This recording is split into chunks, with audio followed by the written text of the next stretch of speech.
War and Peace, Book 6, Chapter 13. One night, when the old countess, in nightcap and dressing jacket, without her false curls and with her poor little knob of hair showing under her white cotton cap, knelt sighing and groaning on a rug and bowing to the ground in prayer, her door creaked, and Natásha, also in a dressing jacket with slippers on her bare feet and her hair in curl papers, ran in. The countess, her prayerful mood dispelled, looked round and frowned. She was finishing her last prayer. "Can it be that this couch will be my grave?" Natásha, flushed and eager, seeing her mother in prayer, suddenly checked her rush, half sat down, and unconsciously put out her tongue as if chiding herself. Seeing that her mother was still praying, she ran on tiptoe to the bed and, rapidly slipping one little foot against the other, pushed off her slippers and jumped into the bed the countess had feared might become her grave. This couch was high, with a feather bed and 5 pillows, each smaller than the one below. Natásha jumped on it, sank into the feather bed, rolled over to the wall, and began snuggling up the bedclothes as she settled down, raising her knees to her chin, kicking out and laughing almost inaudibly, now covering herself up head and all, and now peeping at her mother. The countess finished her prayers and came to the bed with a stern face, but seeing that Natásha's head was covered, she smiled in her kind, weak way. Now then," said she. "Mamma, can we have a talk? Yes?" said Natásha. "Now, just one on your throat and another, that'll do," and seizing her mother round the neck, she kissed her on the throat. In her behavior to her mother Natásha seemed rough, but she was so sensitive and tactful that however she clasped her mother, she always managed to do it without hurting her or making her feel uncomfortable or displeased. "Well, what is it tonight?" said her mother, having arranged her pillows and waited until Natásha, after turning over a couple of times, had settled down beside her under the quilt, spread out her arms, and assumed a serious expression. These visits of Natásha's at night, before the count returned from his club, were one of the greatest pleasures of both mother and daughter. "What is it tonight? But I have to tell you..." Natásha put her hand on her mother's mouth. "About Borís, I know," she said seriously. "That's what I have come about. Don't say it, I know. No, do tell me," and she removed her hand. "Tell me, Mamma. He's nice?" "Natásha, you are 16. At your age I was married. You say that Borís is nice. He is very nice, and I love him like a son. But what then? What are you thinking about? You have quite turned his head, I can see that." As she said this, the countess looked round at her daughter. Natásha was lying, looking steadily straight before her at one of the mahogany sphinxes carved on the corners of the bedstead, so that the countess only saw her daughter's face in profile. That face struck her by its peculiarly serious and concentrated expression.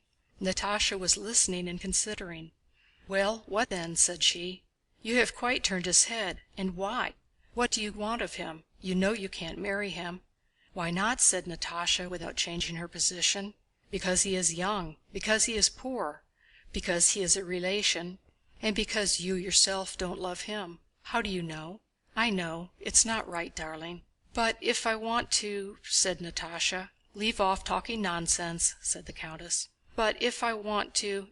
Natásha, I am in earnest." Natásha did not let her finish. She drew the countess's large hand to her, kissed it on the back, then on the palm, then again turned it over and began kissing first one knuckle, then the space between the knuckles, then the next knuckle, whispering, "January, February, March, April, May..." "Speak, Mamma! Why don't you say anything? Speak!"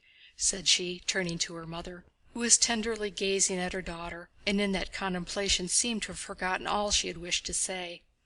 "It won't do, my love.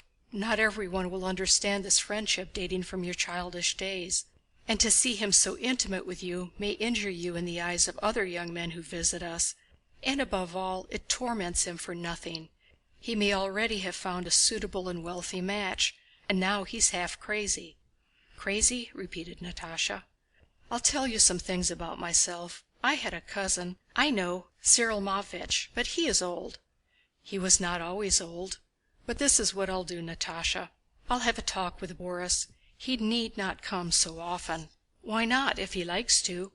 "Because I know it will end in nothing." "How can you know? No, Mamma, don't speak to him. What nonsense!" said Natásha, in the tone of one being deprived of her property.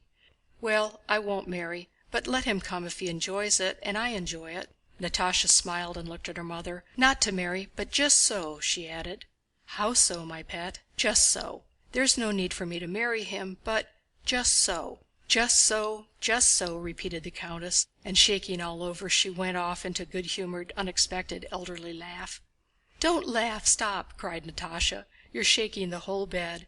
You're awfully like me, just another giggler. Wait!" and she seized the countess's hands and kissed a knuckle of the little finger, saying "June," and continued kissing "July, August" on the other hand. "But, Mamma, is he very much in love? What do you think? Was anybody ever so much in love with you? And he's very nice, very nice.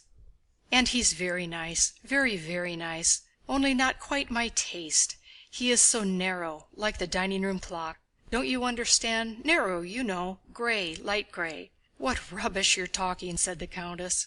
Natásha continued. "Don't you really understand? Nicholas would understand.